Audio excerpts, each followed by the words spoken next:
Hello everyone's, যারা ANM GNM বা gen pass যাই বলো, যে ফর্ম ফিল আপ এখনও হচ্ছে না কেন, ঠিক আছে, এবছর কি পরীক্ষা স্থগিত থাকবে? তো এত সবাই দ্বিধার মধ্যে আছো যে আদৌ কী হচ্ছে। দেখো, আজকে আমি তোমাদেরকে অথেন্টিক খবরটা দেবো, ঠিক আছে। আমি এর পূর্বেও বলেছি একটা ভিডিওতে যে পরীক্ষা তোমাদের হবেই, ঠিক আছে। এখন ফর্ম ফিল আপ দেরি হচ্ছে তার আমরা বিষয়ে পরে আলোচনা করছি, কিন্তু পরীক্ষা তোমাদের হবে এটুকু 100% শিওর, ঠিক আছে। এখন কেন দেরি হচ্ছে আমরা সেই বিষয়টা জানবো, এবং সবশেষে আমরা জানবো যে এএনএম ভালো না জিএনএম ভালো, এটার কারণ বিশ্লেষণ করে আমরা জানার চেষ্টা করব। তো চলো শুরু করি। এখান থেকে তোমরা বুঝতে পারবে যে কেন এরকম দেরি হচ্ছে। তো দেখো, এটা হচ্ছে 11-এ ভর্তি হওয়ার জন্য, ঠিক আছে। 11-এ ভর্তি হওয়ার জন্য একটি স্কুলের নির্দেশিকা কী বলছে, যে শিক্ষা দপ্তর থেকে জানানো হয়েছে ওবিসি সংরক্ষণের বিষয়টি আদালতের বিচারাধীন হওয়ার পরবর্তী নির্দেশ না আসা পর্যন্ত কোনো মেধা তালিকা যেন প্রকাশ না হয়। অর্থাৎ 11-এ যারা ভর্তি হবে মাধ্যমিক দেওয়ার পর, ঠিক আছে, সেখানে তো কোটা অনুসারেও হয় যে সংরক্ষণ OBC A, OBC B, SC ST এরকম ক্যাটাগরি ওয়াইজ থাকে, ঠিক আছে। তো সেখানে তোমার এই ওবিসির জন্য মেধা তালিকা প্রকাশ করতে পারছেন না, ঠিক আছে। তো আর একটা বিষয় দেখে নাও। তো এখানে তোমরা দেখতে পাবে যে রাজ্য কারিগরি শিক্ষা দপ্তর রাজ্যের কলেজ বিশ্ববিদ্যালয় জয়েন্ট এন্ট্রান্স, ঠিক আছে, জয়েন্ট এন্ট্রান্স পরীক্ষার মাধ্যমে ভর্তির আসন বন্টন নিয়ে সংশ্লিষ্ট কর্তাদের সঙ্গে বৈঠক করে সূত্রের খবর, কিন্তু ওই বৈঠকে ওবিসি সংরক্ষণ নিয়ে কোনো প্রশ্নের উত্তর পাওয়া যায়নি।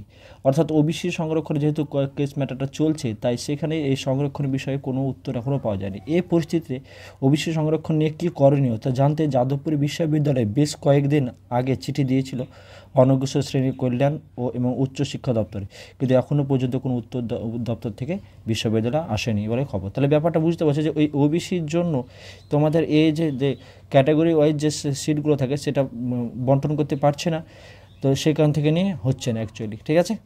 এবার এই জায়গাটা দেখো যে একটা বিশ্ববিদ্যালয় এমটেকে ভর্তির জন্য ফর্ম ফিল আপের বিজ্ঞপ্তি প্রকাশ করে এবং তাতে ওবিসি সংরক্ষণের জন্য সিটও বরাদ্দ করা হয়, ঠিক আছে।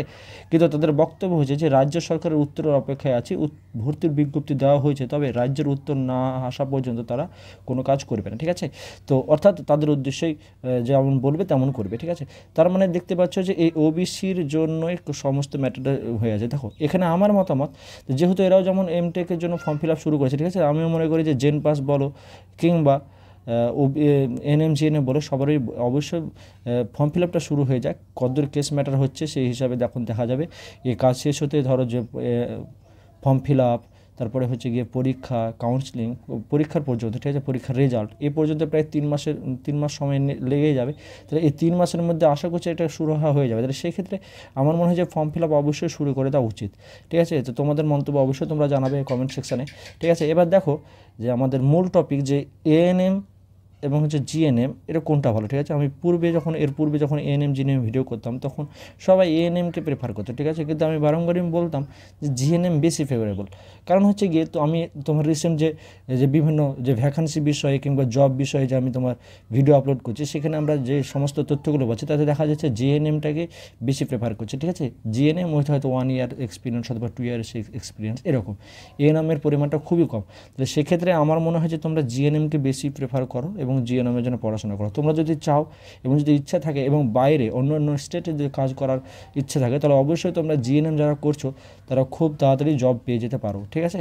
আমার এই ধারণা এই কারণে এসছে, কারণ হচ্ছে এই রিলেটেড যেহেতু ভিডিও বানাচ্ছি, তাই সেখানে আমরা দেখতে পাচ্ছি জিএনএমকে বেশি প্রেফার করছে, অথবা তোমার বিএসসি নার্সিং এবং হচ্ছে পোস্ট বিএসসি নার্সিং। তো সেক্ষেত্রে যেহেতু তোমরা জিএনএমের জন্য বলছো, এএনএম জিএনএম, তাই আমি বলবো যে জিএনএমটা বেশি প্রেফারেবল।